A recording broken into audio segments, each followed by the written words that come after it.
Chacun se souvient des 3 premières éditions de cette merveilleuse opération qui s'appelle Made in Expo. Je rappelle les dates, 1994, 1996, 1999. C'est un nom qui résonne aux oreilles du grand public, pas seulement du grand public d'ailleurs, mais des professionnels. C'était les 3 premières fois où finalement on a pu montrer que la Martinique fabriquait. Après les événements de 2009, on a beaucoup travaillé sur ce qu'on appelait l'industrie et l'économie endogène.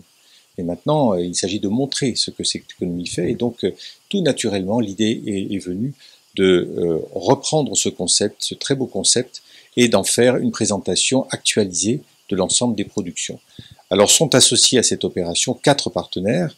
La Chambre de commerce, bien entendu, en porte l'organisation, avec la MPI, qui fédère l'ensemble de la production locale, la Chambre des métiers et la Chambre d'agriculture, qui, elles aussi, participent à cette exposition sur la valeur ajoutée fabriquée en Martinique. Nous avons tous donné le meilleur de nous-mêmes, comme la Martinique donne le meilleur d'elle-même, et essayé de présenter de la façon la plus agréable, la plus festive possible toutes les productions. On s'aperçoit qu'elles sont extrêmement nombreuses finalement, même si on ne s'en doute pas, de notre île, à la fois sur l'agroalimentaire, qui est le secteur le mieux connu du grand public, mais aussi sur d'autres domaines comme le BTP, comme l'artisanat et comme les TIC sur lesquels nous aurons un accent particulier.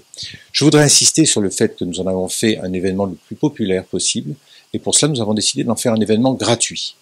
Donc du 12 au 16 février, derrière le stade de Dillon, sur cette très grande esplanade, ce parking, un village de toile va se dresser qui permettra d'accueillir gratuitement le grand public. Les familles pourront y trouver leur content. Ce sera à la fois un événement pédagogique pour la jeunesse et un événement festif et divertissant pour l'ensemble du grand public, mais également ce sera un événement qui permettra aux entreprises de trouver des interlocuteurs leur permettant d'augmenter leur chiffre d'affaires, des interlocuteurs techniques.